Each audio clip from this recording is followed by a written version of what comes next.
Ladies and gentlemen, you know what it is, the greatest trio in video game culture. We are the Arcade Tokens, and this is the Arcade Tokens podcast. I go by the anomaly Will Ferro.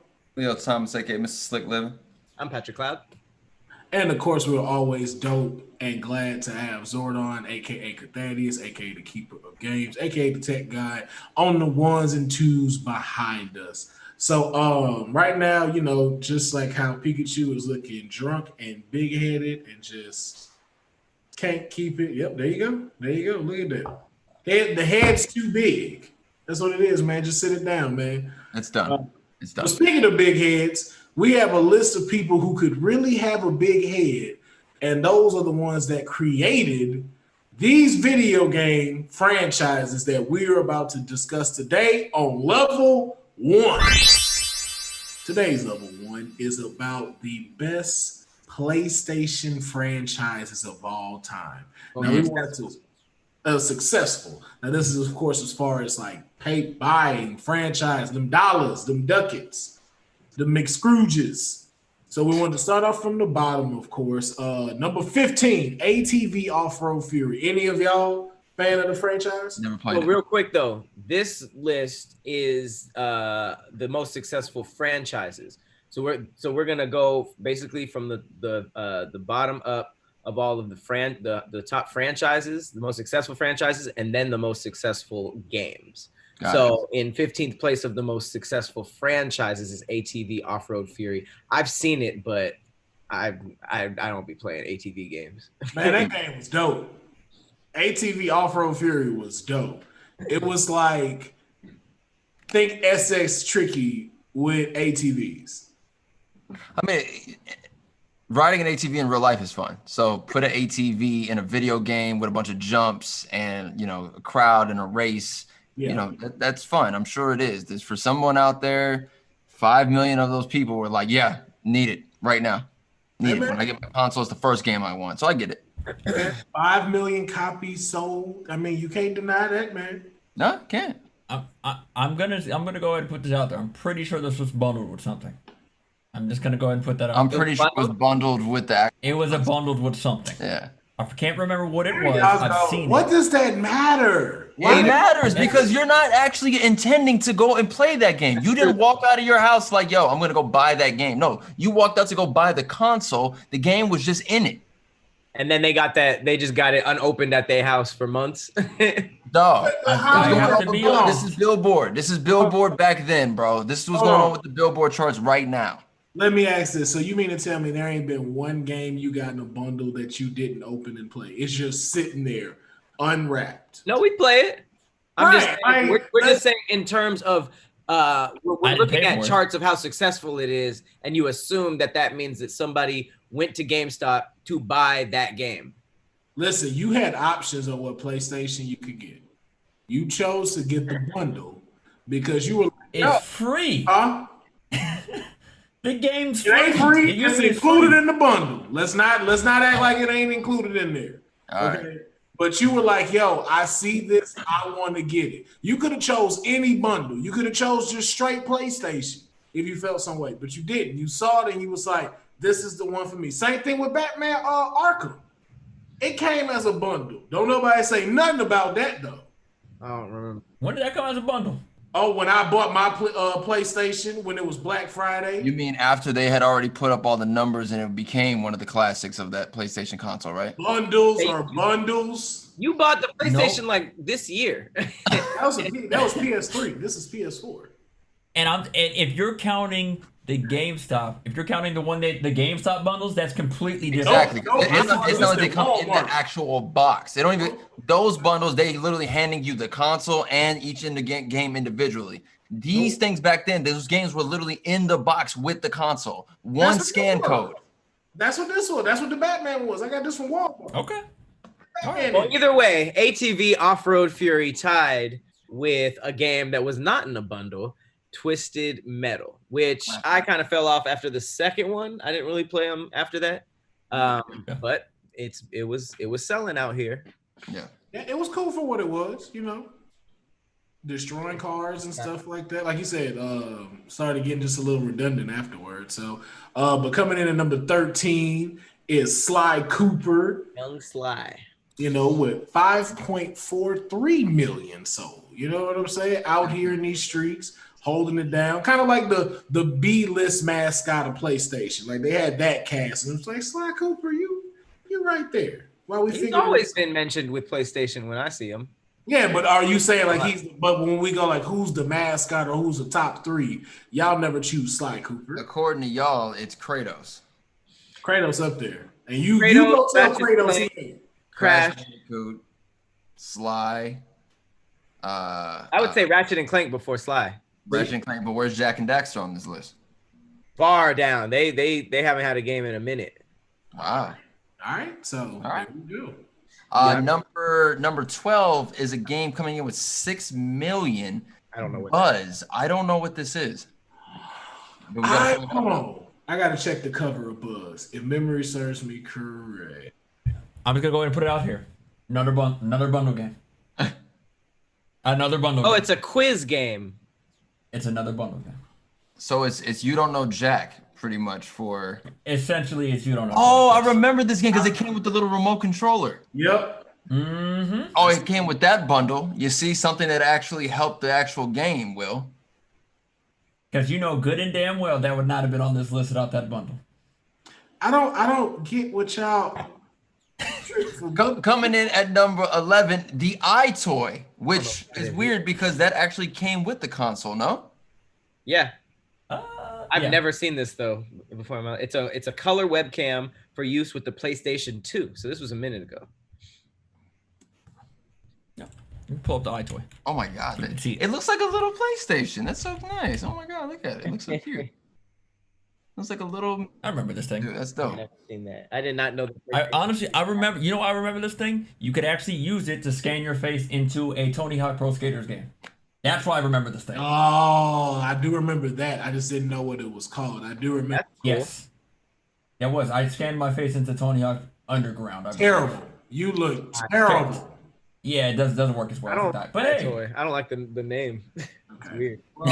Well, coming in at number 10 is Big Irish J. If you've seen him on Game That's Defined Us on All Depth Gaming, he chose his game as one to define him. The SOCOM franchise, Yeah, man. came in with 7 million. 7. Hey man, Yeah. like, hey, you already know what it is. Like the grandfather to Call of Duty and Battlefield. How many games did it have? How many was in the series? That's a good question. Thaddeus, could you look up in the sector of how many they had? Hey, I got it. got you. You got 2 bet. It seems like there was 1, 2, there was 3. Oh no, I there's see a crazy amount. I see. I think there's a lot. Yeah, more from than since that. Let me check. 2002, they had 1, 2, 3, 4, 5, 6, 7, 8, 9, 10 releases. Yeah, they didn't stop. There's a few games. There's a lot of games that's out there that like didn't stop making games. They just didn't get pushed out as far as like advertising went. I didn't know it Number was 9 that on the popular. list, coming in, 7.5 million is a duo we just mentioned, Jack and Daxter. They had a following. People were digging the style of it. I'm not really sure the overall story of Jack and Daxter, but people like it. It just stopped. Like I don't know what happened. They just stopped making them. Honestly, I mean, the thing is, obviously, we're gonna see on this list. Obviously, they just chose who they wanted to back. Obvious. If you look up on this list, you see where they went. Yeah. You see where the numbers went, and they were just like, you know what? We're just gonna have to go with choose our number 1. Yeah. When it comes to duos, and they just chose it. Oh. All right, it's surprising number 8. Everybody's Golf / This is not surprising. This is not surprising at all. It's actually not. I heard nothing but good things. Hot Shot Golf is fire, bro. Like, and then like Yep. a lot of older, like, well, let me not say older. Like people like our age now were playing this on there because like it was very like that shit was fun, bro. Hot Shot Golf was great. Yeah, was it like a motion thing or was it you just playing? No, this was the one that was like kind of like over exaggerated, right? Yes, this is very over exaggerated for sure. Hot Shots Golf is a lot more over exaggerated. It was like big headed characters that you could play with. It was like little putt, like it was dope though. But like a lot of them had like different type of like strokes and stuff that gave them like different type of advantages and stuff. You know, you get a lot of different advantages when you got different strokes. For different folks. Yeah, you know what I'm saying? You know, you putt, stroke, goes in the hole. Long ball, nigga. Yeah, you know. Hey, I mean, it's looking like the sort of like family friendly games are killing it. There's a lane for everything. We got Buzz on there, iToy, Everybody's Golf, and the next one, which 12 million SingStar. Assuming it was another like a singing game. So yep, sounds like a Asian phenomenon that came over here.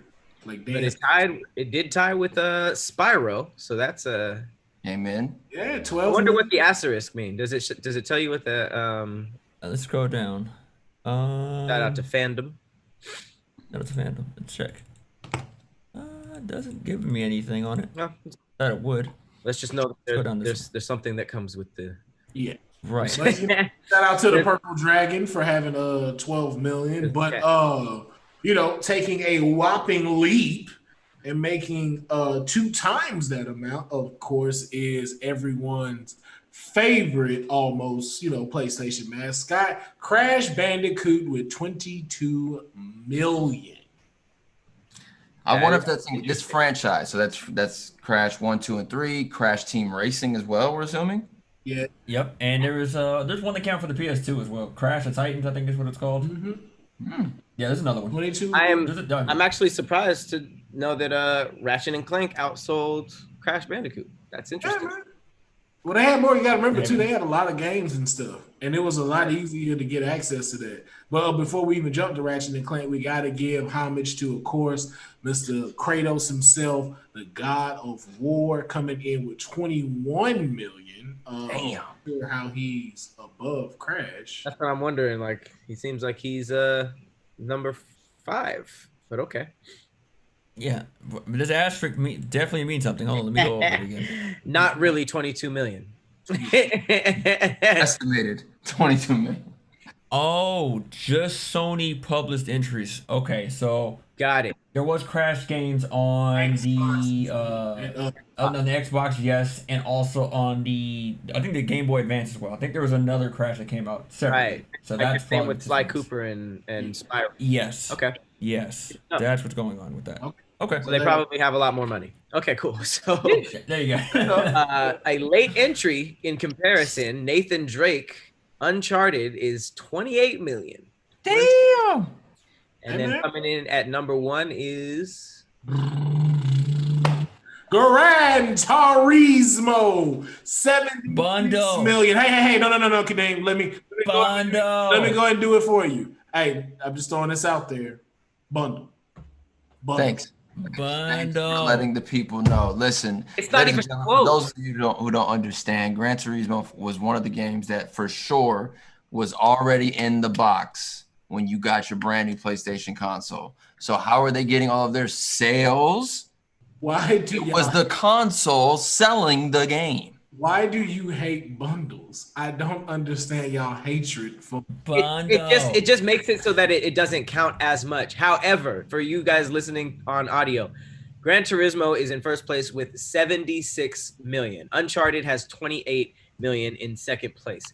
So there are a couple of other bundles on.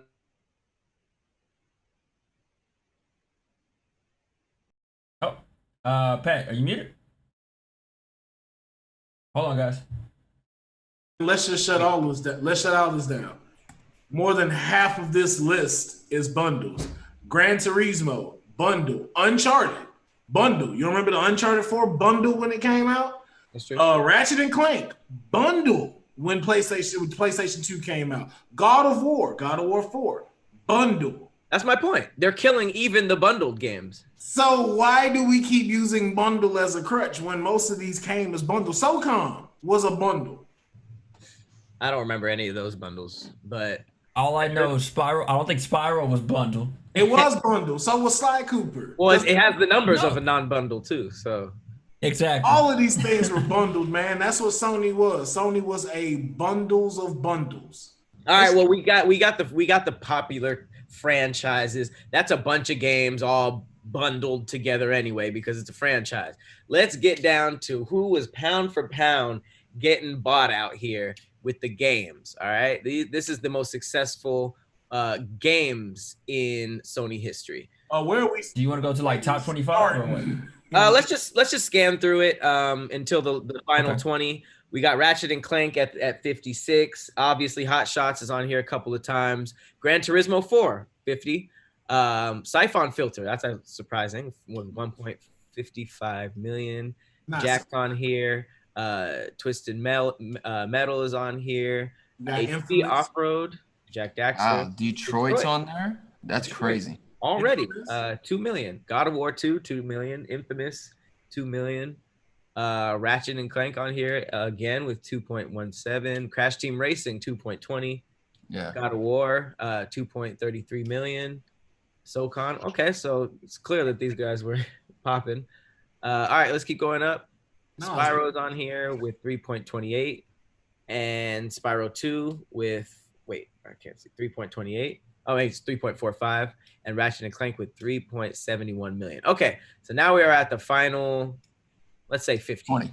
Okay, 15. 20? Okay. Can we also, though, shout out to Gran Turismo PSP for 4.65? That wasn't a bundle. That wasn't a bundle. That wasn't no bundle, and you know. Bundle. Gran Turismo is already on here a couple of times. So 20. The PSP is at 4.65 million. Then we got Uncharted with 4.8. Spyro, 4.83 million. Gran Turismo 6 with 5 million, 5.01. Then we got Crash Bandicoot 2. What is Heavy Rain? That's newer, right? So Heavy Rain is a it's pretty much you control a movie. Yeah. Literally you control a movie, man. It's a video game that it has plot. You literally have to decide who dies, who lives, all that. It has multiple different endings. So it's a lot more of a Goosebumps choose your own ending book brought to life. Absolutely. Same thing with Nintendo. Every video game. They pushed this game hard as hell. Like Team gave it like 9 out of 10. This wow. Yeah. Pushed hella hard. Yeah, Heavy Rain is for sure up there on that list of just a full control over a game. This is like around like this is in that thing like kind of like Beyond, you know, like the Two Souls like franchise thing. It's kind of like that where you got like all of these like actors that they've made into like the motion cap to use them to move and stuff. Or like Detroit and everything. It's in those kind of realms. Oh, I never played Detroit absolutely. Either. Yeah. It's like that. All right, so we got Crash Bandicoot 3 at 5.7. Infamous Second Son at 6 million. I didn't know it outsold Infamous 1 like that. Pretty sure that was a bundle. Bundle. Uncharted 2 and 3 are holding down 12 and 11 with 6.5 and 6.6 plus million. And now we are at the final 10. Who wants to count down the final 10 most successful Sony games? Go ahead. Let's get it. Don't be disrespectful, Cleo, either. Don't do it. Bundle. You see? Bundle. Bundle. How about your bundles? Number 10, Crash Bandicoot, 6.82 million. Number 9, Gran Turismo Sport with 8 million? 9 million? What does that say? Yes, 8 million. 8 million. Gran Turismo 2, 9.37 million. Horizon Zero Dawn, one of the newest games, I believe, on this entry. Wow. Is sitting at 10 million sold. Pat, I believe you just started recently playing this game. I went out and bought this game, and it's still sitting in the plastic from the game. I haven't even opened it. It's great. It's really good. Okay, so I got to jump into that. Gran Turismo 4, 11.73 million. Gran Turismo 5, 11.95 million. God of War, the very first one, sitting with 12 million. No, that's a PS4 one. So that's the new one. That's the newest one, sitting at 12. That's the newest one. Wow. Okay, that makes sense. To me, that makes sense.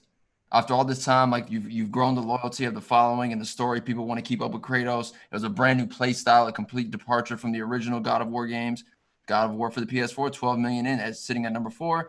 Gran Turismo 3, Ace Spec is at 14.89 million. So Uncharted 4, the most recent one, sold a total of 15 million copies. Bundle. Oh, sorry. No, that was for sure a bundle though. I bought that came on the PS4 Slim bundle. Was Horizon? For sure. Yes. I don't think Horizon ever Yes, was. it was. Stop that. Yes, it was because my PlayStation I just bought was a bundle. Okay. Came with well, coming in at number 1, Joel and Ellie, the storyline that got everyone so hyped, only for the sequel to be a huge letdown, ladies and gentlemen. The Last of Us and The Last of Us Remastered is sitting at the top of this list with, I can't see the second number. 19 million. 19 million copies sold. Wow. So the moral of all of this is they're almost double diamond.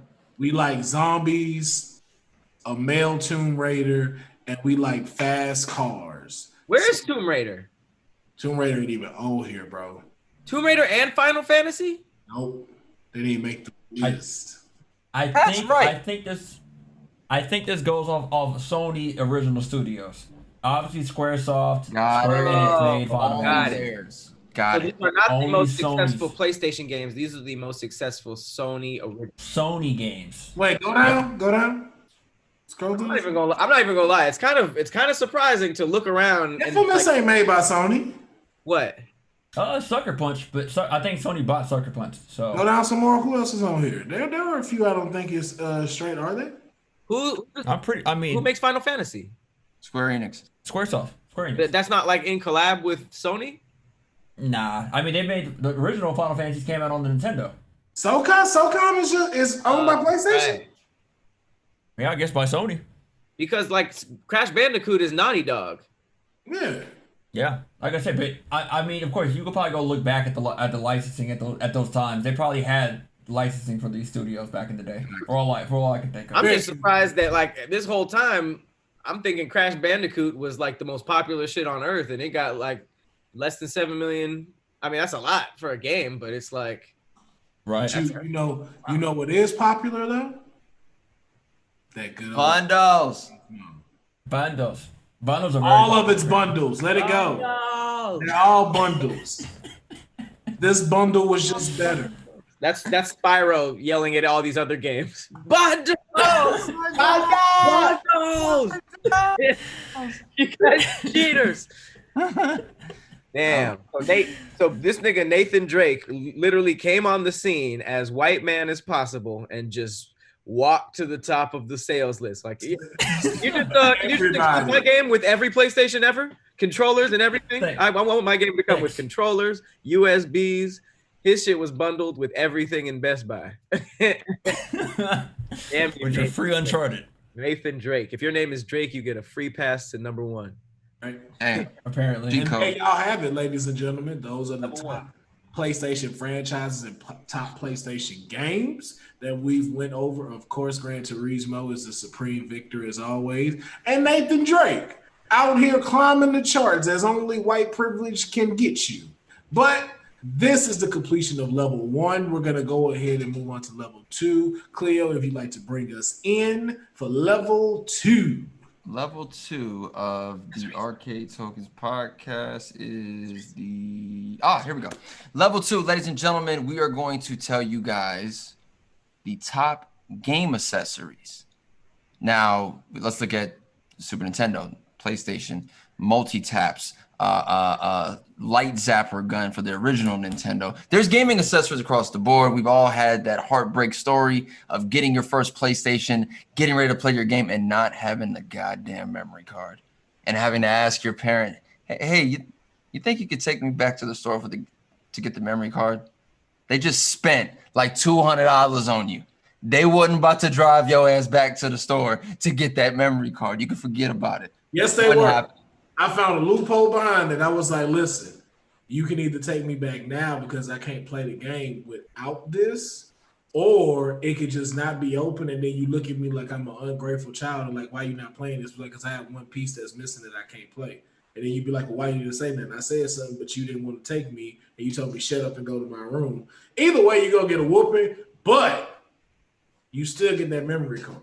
Will, it sounds like you were doing a whole lot of psychological warfare in your household. Yeah, what kind of hostage negotiation was that? It was a lot of negotiation going on in my house that I realized now. A lot of business transactions, even as a child. I'm starting to notice that.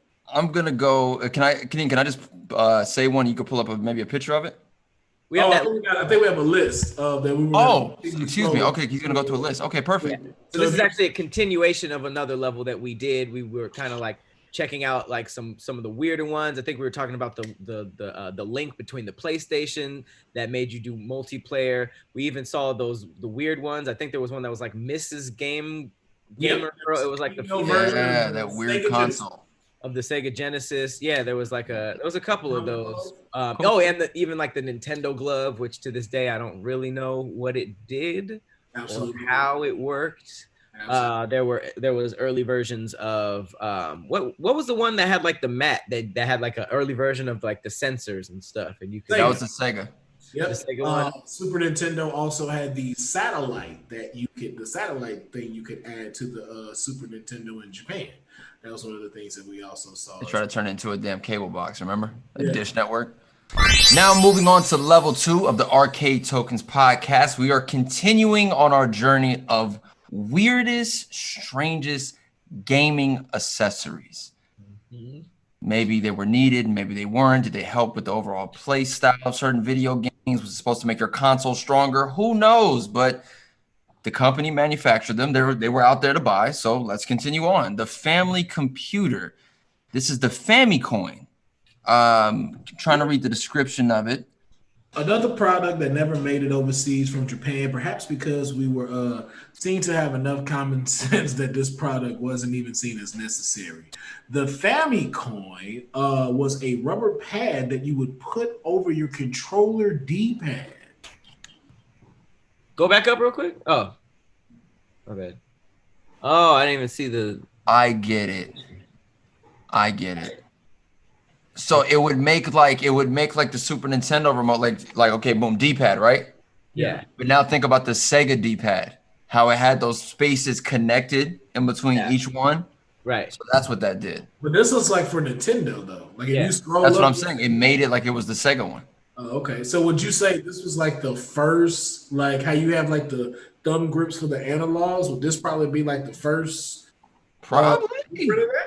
Probably. That was probably the grandfather to the thumbstick different swap outs that are out there in the world now. I would say so. Probably. It says it gives yourself a better enhanced grip. So that's one. Those hardcore Nintendo players. Right. That just need to get that extra boost when they're using Mario. Shout out to the Den of Geek. They for sure putting their personal opinions in it. Big fact. I love it. Let's go next one. Our next one is the Nintendo Speed Board. Perhaps you're going to view this gaming from a point of a pre-speed board or post-speed board sense. That's how many fundamentals this thing is. Speed board for the Nintendo, and brace yourself, it's a piece of plastic and it's meant to hold the Nintendo controller for you, so you are therefore able to press the buttons faster. Okay. So if you remember arcade style, this made you move it without having to worry about your hand gripping and messing up for future, like with dexterity, which carpal tunnel, because like if you're playing for this a long time, you start to really have those problems. So being able to work like that, But it's not really like arcade because it doesn't have a joystick. You're literally pressing the D-pad like this, which I feel like is slower. The only difference is like how I don't get there controlling it is when it comes to the D-pad. Like, buttons I get. I'm just thinking because can you scroll up just a little bit? Let's be honest. The Nintendo remote is about that wide. It's about that wide. So the Nintendo remote is sitting inside of something like this, and it's on your desk or in your lap, and you are pressing the buttons to. But you gotta think about it too, like how your hands lay down. So like where it says speed board, I'm sure that's where your wrists went to be able to lay down properly to be able to do the stuff. Is this a Nintendo official branded accessory? Like Nintendo sold that? Well, I mean, it says Pressman on the bottom right, but it is licensed by Nintendo on the other side of it. So Nintendo did license this out. They approved. Go down to the last paragraph real Holy quick. hell. It says, in all seriousness, this thing is the worst, considered to be the worst gaming peripheral. It's really doing nothing at all, let alone help you game any faster. Okay. Yeah. I guess it says most useless, cash grabby, grandmother, ignorantly buying you for the holidays sort of peripheral. Yep. Okay. That was me, but I instantly understood the reference. Shout out to the mistakes that I mean, not everything's gonna hit.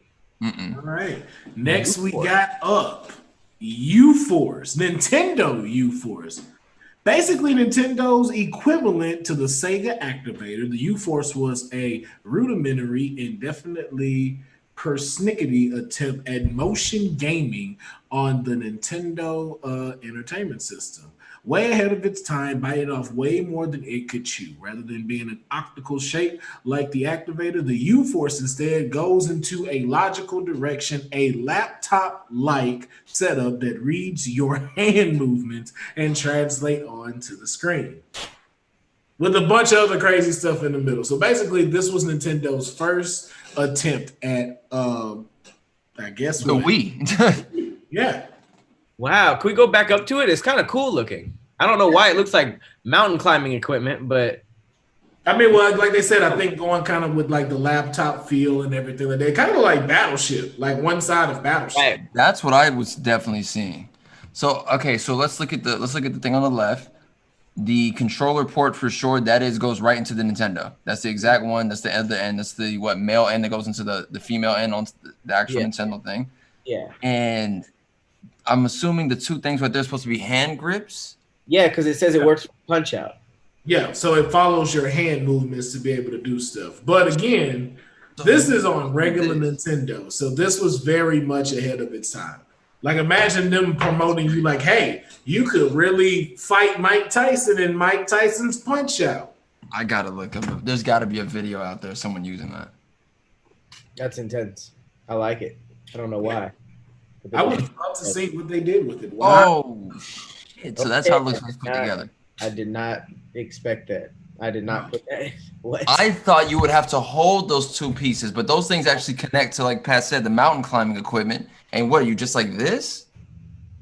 They were like, we weren't ready for any of this. So, wow. I like it. That's really retro. Pat, you really gonna buy one of these things? Apparently, there's some guy on YouTube right now that is making this work on a Nintendo Switch. He has a video of him making on the Xbox One X. How do y'all do this kind of stuff? How do y'all know you could do this kind of stuff? Listen, man, it's all but peripherals, bro. It's all nothing but a communication.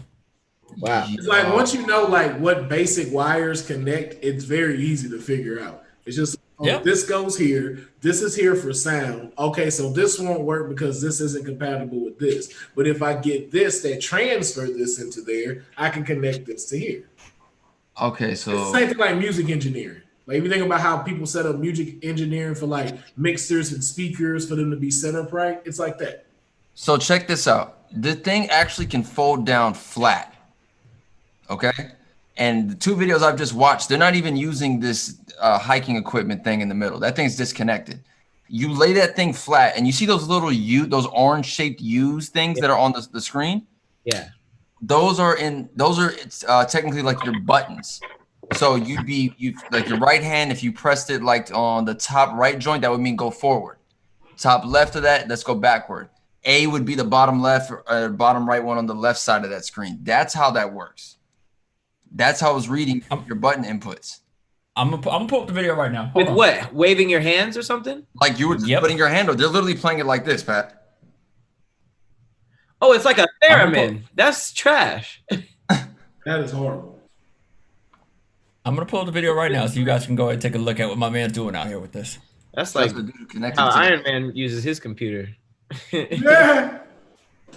Shout out to my mate Vince is the guy that is doing Hi there, this my out name's there. Vince from mymatevince.com, and So let me go ahead and skip forward a little bit so you can see my man playing Mario Kart with this thing. We're about to play with my mic. No. That's hard. That's fucking dope. Wow. That doesn't. I feel like that won't work for most games, but I think Mario Kart would be dope. I mean, I don't know if you could drift. Doesn't look like it. How are you shooting though? That too. Like how are you shooting? Using those buttons on the bottom right. Then how do you stay in control if you have to go press the button? He didn't. You see, he slowed down for a quick second when he did it. Oh, no, that's trash. Now No, you couldn't do this competitively. He's focusing so much on just going forward, but Right. I think it's just novelty. Yeah. Yeah. But thank guys, this was on the original Nintendo. This was the idea back then. Like, shout out that he was able to make that happen. Like, it's like, yo, I can take for the original and what's current right now. Oh, he drifting. Wow. Oh, he held it though. He was holding the button. He held the button. That was tight. I feel like is this how he hacked it, or is this how the original was played too? It's a little bit of both because it's. I mean, if I back up the video a little bit, I'm sure he'll explain exactly how he did it. Did it read as well? I think that was the difference. I don't think it read as well on like the games back then. Oh, it couldn't. No, of course not. I'm just saying, if that's how is this how you did it, or is this how he hacked it? You know? I mean, that's how he played on it. Obviously, I mean, he took out the whole middle piece of it. That whole middle piece. It's technically how they were doing it back in the day. Yeah, like see, look at that. That's what it was, and then he just he just folded it flat. But I'm trying to understand what's the gameplay like with that. Right. Yeah, I'm trying to find one of those. That's because everything I'm seeing online, I'm seeing everyone just using it flat too. Wasn't this for like shooters then? Would this be for like shooters? Maybe Top Gun. Or like like a plane game or something? Like a plane game. I would think if anything it would be probably for a plane game. Yeah. Like Top Gun. It's the first one that comes to mind. Good old Top Gun. Well, here's a review for it. Be like, oh, it might. Okay, so okay.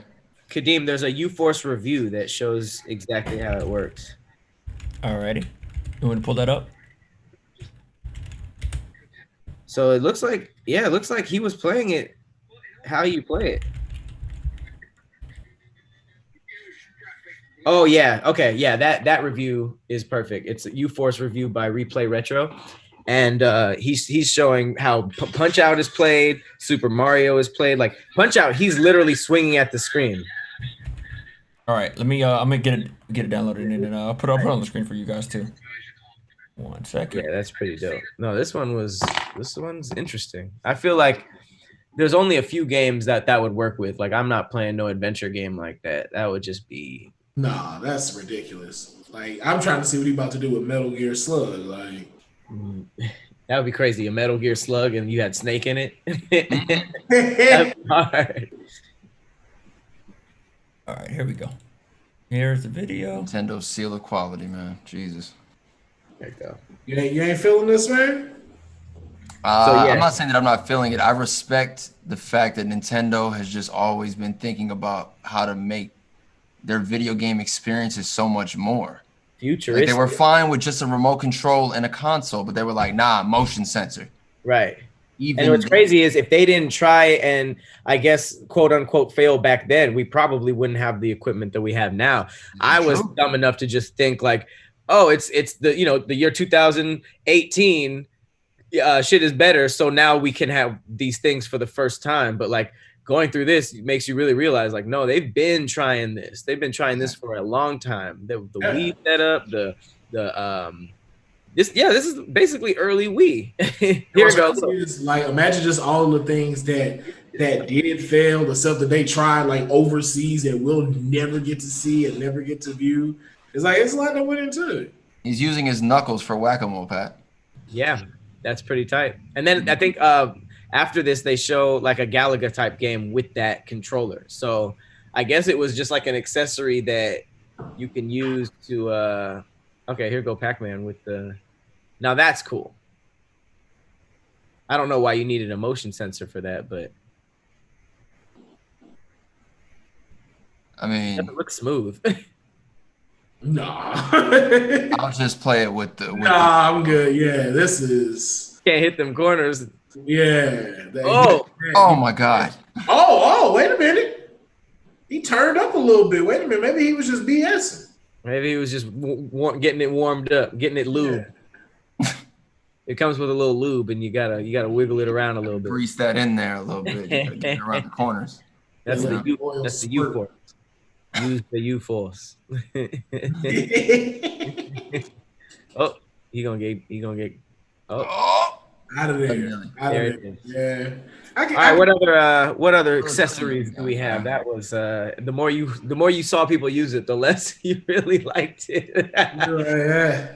All right. So now we got the Sega NetLink. Holy shit. Sega was far from done with experiment with online gaming in its early years. The Sega Saturn, in fact, eventually made a modem that was made for the following gamers to compete against one another. So this was the early stages, which was the NetLink.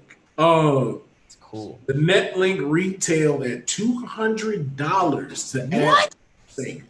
Sega Saturn was $400 for you to add that to be able to play online.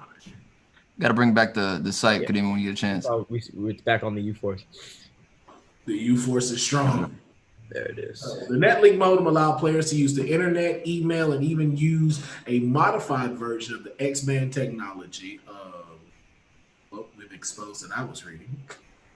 X-band technology that was implemented to give the Genesis or the Super Nintendo online access. Saturn's online play was actually somewhat refined. The larger problem was the only 5 games in the Saturn library that could go online was Daytona USA, Saturn Bomberman, and Duke Nukem being some of the highlights. In the end, the cost of the NetLink modem was deemed unjustified, not to the mention that was limited base players that were actually interested in it. So again, another one of the yet.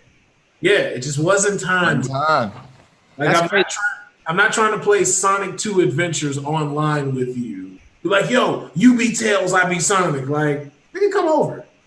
I feel like that's hilarious. There's I feel like there's a really crappy thing about being an inventor is that you could have the idea and put it all together and have it work, but it's literally just you could be ahead of your time where people just don't care yet. You know, like if they didn't invent this, we might not have what we have now, but it's just like people was not trying to do that. Nah, bro. Well, people didn't have like the resources for that. Like we gotta remember too, like so many people are still like technologically ignorant. You know what I'm saying? Like imagine how many times like you have to teach like your parents how to do stuff. So remember, like they couldn't teach us as kids like how to connect all of this thing. Like when the cable man came, he connected everything and that was it. Okay, something mess up with cable man got to come out. This is true. Is that do y'all hear that? It's a bomb. Is that Kadeem? No, it's not me. It's coming from one of you guys. Yeah, I'll mute. That's yeah, It's less now. Definitely less now. Okay. All right. Let's cool. go to this next one really quick. The Sega Scope Famicom 3D. It's a little blurry for me. Hopefully it cleans itself up. So I can tell When you guys. the Sega Master System and the original Nintendo was flailing to come up with a flashy and to justify their expensive system, one of the more interesting efforts made was the Sega Scope 3D glasses and the Famicom 3D glasses, which were released in the late 80s, utilizing field sequential 3D with the aid of some pretty severe Ray Charles LCD glasses. You could experience one title with the magic of 3 dimensions. One? Yeah. Games like your titles, got it. Oh yeah, just one of your titles. Like so, games like Space Harrier 3D were being played in a whole new way. And even though the tech being used here was far, far away from where we are now, it's still bore the results of like field sequential 3D even beginning to be used at that time. So just imagine like at Super Nintendo with 16-bit testing 3D versions for games. But again, the issue was it was not enough people that were even aware that these type of things existed, and due to the the rudimentary funds of 3D being offered, in spite of its thrills, that it just didn't hold up, and we had to wait just a few generations longer until we could get 3D. That's crazy that they even tried that in the late 80s. Yeah. Okay. You know what? This will be a good one to start on the next time we jump back into gaming accessories, because this next one is I'm not even gonna say it. I'm gonna keep the drum roll for our audio onlys. Yeah.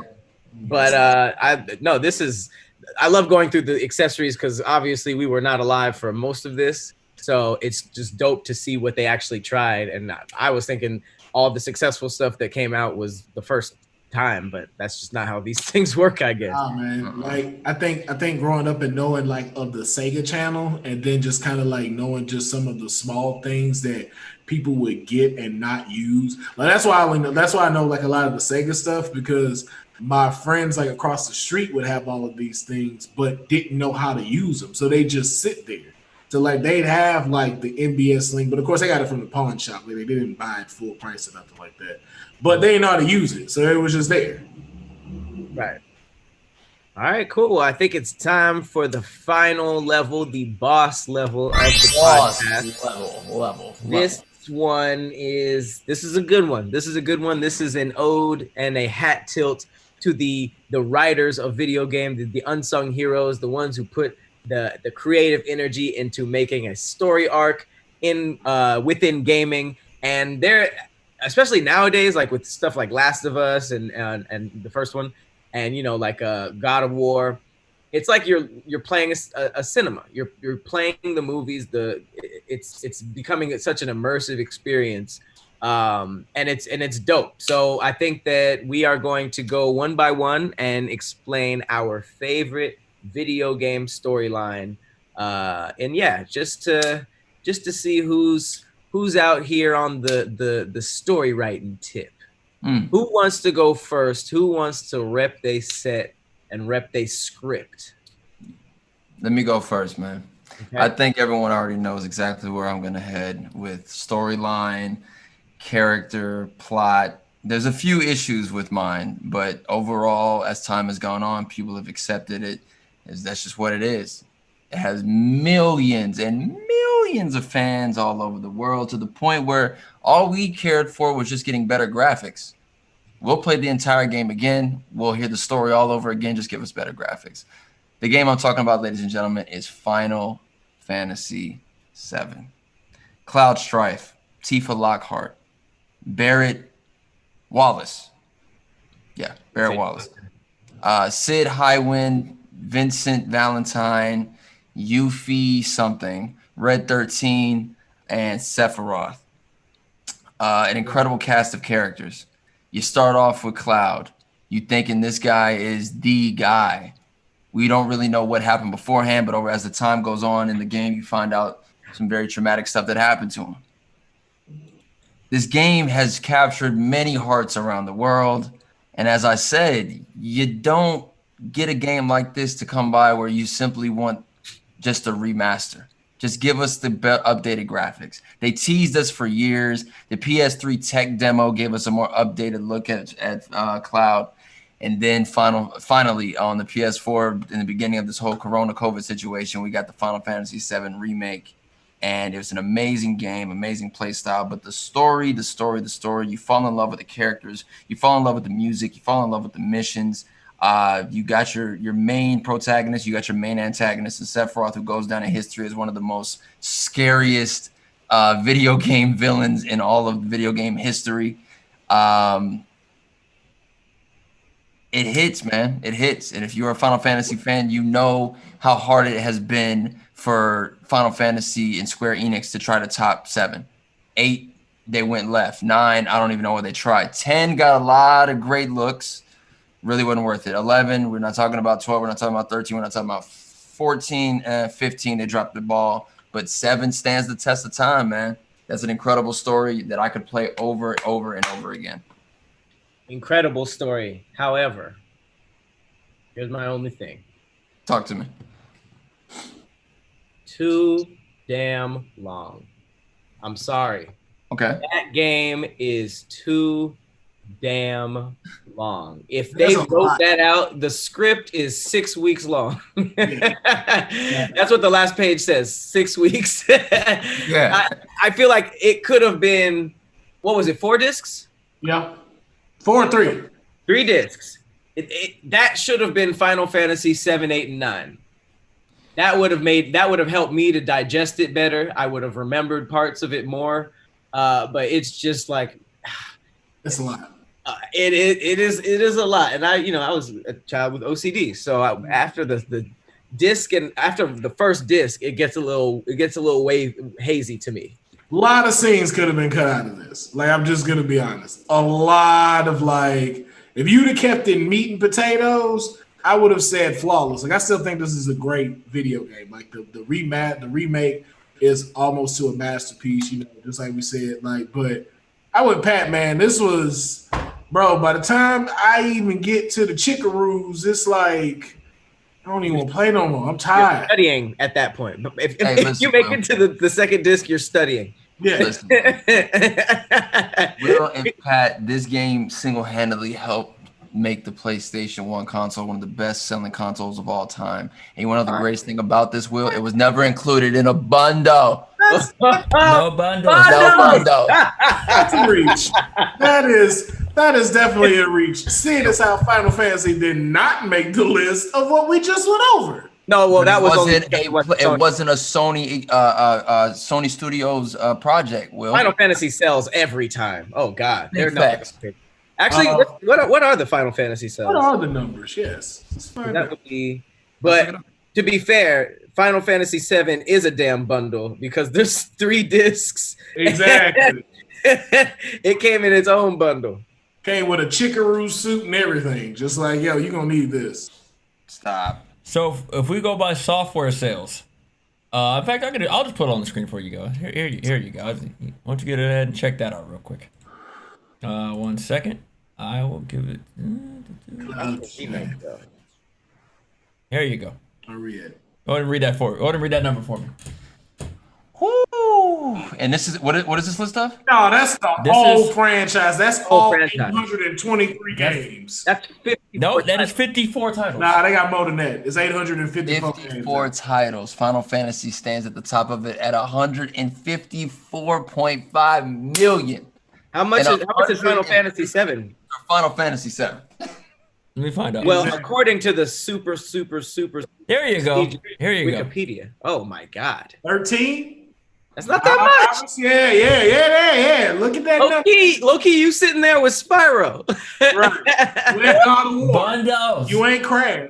You for damn sure ain't Gran Turismo. No, they Uncharted. They killing Crash. They killing Crash for sure. Nah, what Crash? Crash was at 22 million. Crash had 7. Was it? Yeah, that's what I was saying. It's weird to grow up and look around and be like, damn, there's only 7 million of us. Ratchet and Clank sold more than Final Fantasy 7. Bundles. No, because Final Fantasy 7 was 4 discs. That's why. Ratchet and Clank was always half 3 discs. You can finish Ratchet and Clank in I don't know where I'm getting this 4th one from. Final Fantasy 8 and 9 had 4 discs. I had them. Yeah, 9 did have 4 discs. I was still playing 7 when 9 came out. I was there you go. The discs. I skipped it, and then goes down in history. I love the story. I can play it over and over again, and there's millions of people around the world who agree with me. It is an incredible story.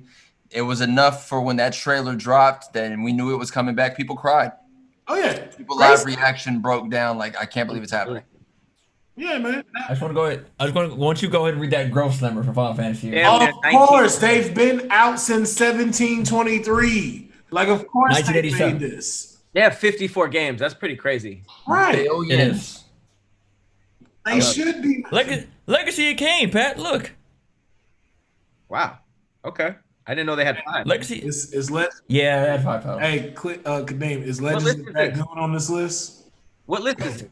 Just play. Moving on. Is Dart up here? This is a best-selling Square Enix game. Okay. Dart ain't on Square nowhere Enix. near this. Well, no wonder Final Fantasy's at the top. This is specific. I know, but I know that's wanted you to see the numbers. Final Fantasy is the most popular game starring Cloud Strife. It's like, okay. Okay. All right, I will go next with my storyline. This is one of those you already know moments. All right. This was the first time I actually thought of gaming as reading, because it's like they take forever to get until you actually play. in this game. It starts out with the lore, and then you see the Deku tree, and then you see the Navi trying to find this kid, and you're just like sitting there like, I want to play video games. Like, what is this? And of course, I am talking about the Nintendo 64 classic, Legend of Zelda: Ocarina of Time. This storyline was so overwhelming, it forced me to get into the whole style of adventure and all that stuff, because I thought I just wanted Mario. Did not care. Mario, I remember the beginning. It was just like, Mario, come inside the castle. He was like, all right. And then it started. You played. But this was a lot of backstory. Obviously you play as Link, a child in the Kokiri Forest. You're the only one who does not have a fairy. And then Navi comes out of nowhere and tells you you're different than everybody in here. We going on an adventure, and that's just when it explodes. You basically go back and forth between being a little kid and what we thought was an adult at the time, but he was only just 17. Remember when it was like you grow up and it's like he was a full child still, Right? But it was just dope. You played as the kid for a couple dungeons, then you grow up and you go 7 years in the future, and Hyrule is destroyed, is taken over by Ganon.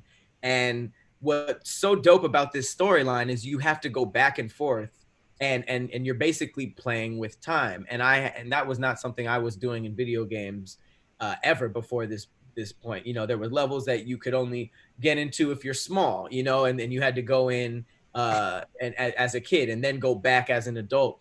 And it was just like they just really, really put a lot of effort into building this world, because they had everything down from like what happened in ancient times to like everything that was happening at the time and in the future, and how you were supposed to fix that. And then because you're playing with time travel, it actually at the end of the game it splits into 3 different timelines. One where you kill Ganondorf, one where Ganon kills you, and then there's one where you stay a kid.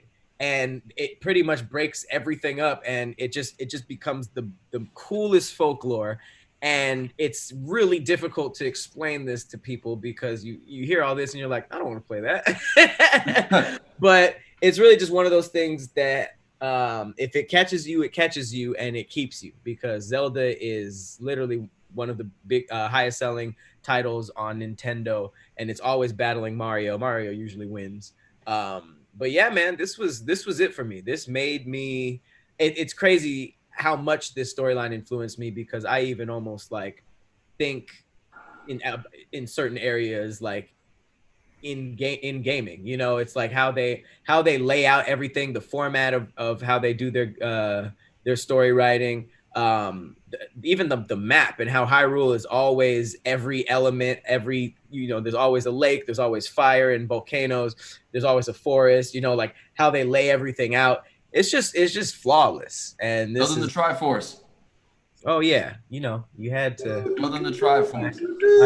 I used to in elementary school, I used to draw the Triforce on my hand with a goddamn permanent marker, just because of this game. So the first time I met Pat and I saw the tattoo, I was like, my nigga, I know exactly the type of man you are. And it looks like a marker. It looks like I did it with a marker too. Did you do that to yourself? You tattooed that one yourself, right? Yeah, it was my initiation. That's why it's all shitty and not really pointy. That shit hurt when it got to the knuckle. We gotta leave the knuckle word out of our. We're not allowed to say. Yeah, that's right. It was just a little knuckle. But a huge part of this game for me was how they incorporated music. They incorporate music into every Zelda game. It really had you thinking that you was doing something, like how they had you like memorizing melodies and playing the instrument to either make you teleport, activate things, make the sun come up and down, call your horse. There's so many things that music was used for. And yeah, man, everything down to the aesthetic of this game was just 10 out of 10. Yeah, man. I've never heard anyone say anything bad about Ocarina of Time. If it is, it's just someone who hasn't even put it into the Nintendo 64. So, yeah, I don't know too much about it. I came in during Breath of the Wild, so. Welcome.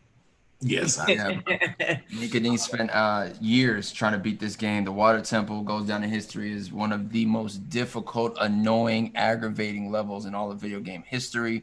But yeah, this story is truly amazing, and I would have never known how the story expanded out if it wasn't for Pat and Kadeem, who still love Zelda and the games that have followed up after it. This speaks for a generation, bro. If you had the Nintendo 64, you should have played this game somehow, some way. You should have played it. I like the fact that when this, small detail that's not storyline based, but the fact that there's certain cartridges out there that are golden, and certain cartridges that are out there that are just the regular plastic ones that are the same as everyone else. Pat, which one do you have? I have Golden Majora, regular Ocarina. never knew until like I got older that they didn't come, that they came in the regular cartridge. All my friends had like they had the gold Ocarina at the time, and I was just like, "What's the difference?" And I think what I'm telling me, I don't know if this is true or not. This may just be a lie, but they said like the gold one, you got like the flute that changes the day and stuff. It'll let you change it from day to night just automatically. A Sun Song, yeah. Yeah. So I don't know if that was true or not. Like I said, this is before my time into the That song is in all of them. That's like a song more than a flute. Okay, gotcha. Yeah. All right, William. What? Wait, your name is short for William, right? It is not. It's Willard. Just Willie, right? Wilson. You and Will Smith. You and Will Smith just blew everything I knew about Will. The word Will. I can't go by my name. That's why. Because you know how hard it would be to out Google the person that had the people that have my name. Willie Grace. Yeah. So imagine if it was Will Grace. What's the show you automatically think when you hear that? Oh, wow. I didn't. Okay. Got it. And they came back. And they're back with the same show. So it's like that one, baby. Yeah. I didn't even think of that. Yeah, so it was just no way around it, man. But yeah, so my storyline pick is just a character that has kind of really single-handedly revolutionized two industries, film and video games. And that would be the Dark Knight himself. Oh, Dark Knight changed superhero movies forever with the Dark Knight franchise. And of course, Arkham City. Beautiful. Arkham City was like, yo, I see what Zelda's doing with the open world thing. Check this out. And then boom, they dropped this on us. I think it had one of the best storylines that I think, and just as far as game format that so many people now are using to this day. But the storyline itself, though, was just impeccable. First of all, it's multiple stories going on at the same time. If you're not aware of the story, the old Gotham has been turned basically into Arkham Asylum, and pretty much they are now running the show. They've locked it down, but there's people that are still stuck in there, and they are going batshit crazy.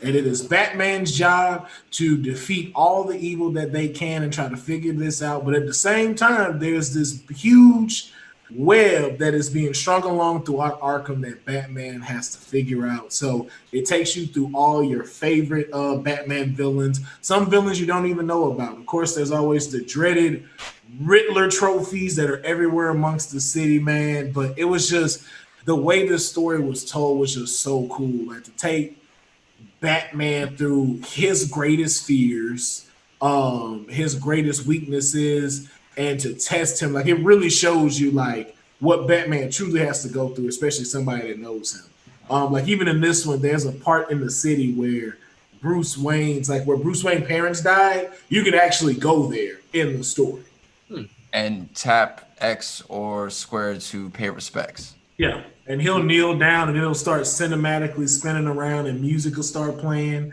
where the roses are, where his parents fell and stuff. Like just like these, like right here on my shirt. They're just two of them laying there. Yeah. But Which this one was of the trilogy was this? two. Which is number This two? was the second one. Okay. Yeah, so there was Arkham Asylum, Arkham City, and then the Arkham Knight. Arkham City, man, I fell in love with it immediately, as soon as it was announced, right? I played Arkham Asylum on a whim. I was just up late one night, and Arkham Asylum, I hadn't heard about it. I never watched the trailer, nothing. I was like, Batman as a video game? So boom, I just download it, start playing it, fall in love. I'm like, yo, this is the dopest video game ever. Then Arkham City gets announced. I don't know if you guys have seen the trailers to promote the Arkham City video game. They're ridiculously dope. The Riddler trailer influences the things I do when I'm promoting my stuff till today. It's so cool. There's a trailer for Penguin. There's a trailer for Two-Face. I believe there's a trailer for Hugo Strange, of course. But that Riddler trailer, it could be a movie trailer by a damn self. It's so good. There's so many artwork ridiculous. Oh yes, I love the black and white aesthetic. You see the blood on his knuckles. They released several different posters that went along. Like Joker's one is black and white, but it's green around his mouth. It's a great game. Catwoman rapping Batman in the whip and stuff like that, but he's still kind of holding on. But it's in like this aesthetic. It's so fire, bro. I loved everything about this game. Played it. I tried to go back and 100% it. I'm good. Them Riddler trophies is just not doable. No. I've beat the Riddler trophies only because I finally put my pride aside and did what Pat does. I was like, you know what? I can't figure this out. I'm going to Google. I'm going to see it because I was like, I think I only had shame in that. No, I only had like 4 trophies left, and there's no way you would have figured this out to get to this trophy. Hey, I tried my hardest, and if my hardest don't work, Google works. And I did. But this combat system, though. Yes. They got it. I've never seen I've never seen a game get fighting more perfectly than this, because you it would have been dope if you were Nathan Drake, to be honest, but the fact that you were Batman and you were able to be as brutal as like it's literally what we were talking about with Wolverine Origins. Like we've seen the cartoon Batman, it's dark, but he's not really doing damage like that. And then you see Dark Knight and it's just like, well, damn, and this is kind of like that perfect game where you really feel like you're messing these, like you feel bad for them. You're just like, damn, you could literally go into a prison and be jumped by 30 inmates and just walk away after that. Smash on all of them. Yeah. And one of the cool things I really liked about this was like everything that they continue to add into it. Like even like Joker's storyline. Man, when I tell you one of the best possible storylines in the video game. DLC? No, included in this one. Like just how main story. The difference between like what's going through between like Joker and Batman. Like he already has to deal with that while also having to deal with Hugo Strange and like who's pulling his strings. But what I really liked about it was like how the city was broken up to where this is Penguin section, this is Poison Ivy section, right. This is where the Joker is lying. But then also too, I don't know if someone else has done this already in a video game, but this was something I loved about what they added into it was you could play with the different suits, and they included it in the cinematic cut. Yeah. Oh wow. Yeah, so like you could have on like the Batman Beyond suit, which was one of my favorites in Arkham City. That suit's fire. Yeah, and when it switched to cutscenes, it had him wearing that. That DLC, or is that just unlockable stuff? I think that's DLC. Yeah. But I think some. No, that's unlockable. That was No, that's unlockable. If you beat the game, you get Batman Beyond. Okay. Yeah. I know there's some DLC for sure. Yeah. No, I mean, my thing, this is probably the only game that I felt, because the whole DLC, this one like DLC was really starting to pop off. Yeah. The challenge maps that came with this, that you can play with Nightwing in the challenge maps, you can play with Robin in the challenge, and they all play differently. Yeah. They all play completely differently. That's hard. Yeah. So that's Catwoman had her own fighting style. So that's the only time I was just like, yeah, I mean, I could see why you would pay extra for this. Only challenge modes though. There was no storyline. Yeah, I don't think no storyline. Catwoman had a storyline that kind of intertwined in the actual campaign. Yeah. But if you didn't get it, it didn't affect it at all. She was the only one in this game that had that. And you could play as her? Yeah.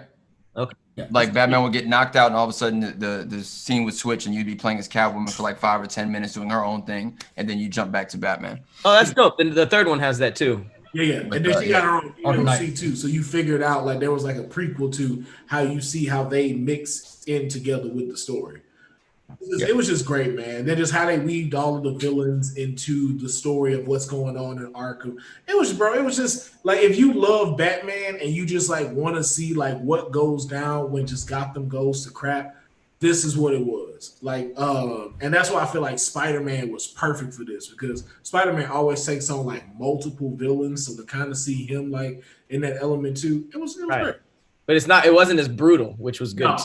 But it's like if you want to break some legs, this is the game. I'm still playing through the third one. I love this trilogy. Oh yeah, man, very hard one. So that was mine, and it seems like this boss level was easily defeated. We did a great job. I think all three storylines have solidified their place in video game history. Final Fantasy 7, excuse me. Though very long, still very poetic, and there's not I think a story in that genre that tops it. If I'm just being honest, Pat, which one was yours again? Legend of Zelda: Ocarina of Time. Yeah, man. Still, just it's gold. It's got a gold cover for a reason because it is what it is. And Batman, of course, brutality, classic villains, classic stuff. And of course, as always, we can't forget bundles, bundles on bundles on Bundles. Bundles. And with that, we're going to end this bundle of fun of a podcast. This is the end of our episode. We want to thank everybody for tuning in. If you're watching the audio version, listening to the audio version, and you're watching the video version, thank you. Be sure to follow and subscribe to the Arcade Tokens Twitch and YouTube. Subscribe to our personal Twitches, Patrick Cloud, Cleo Thomas, Cathadius, and Will Ferrell, of course. And as always, we're the Arcade Tokens. I am the Anomaly Will Ferrell. Cleo Thomas, aka Mr. Slick Living. And I'm Patrick Cloud. And we will catch you next time.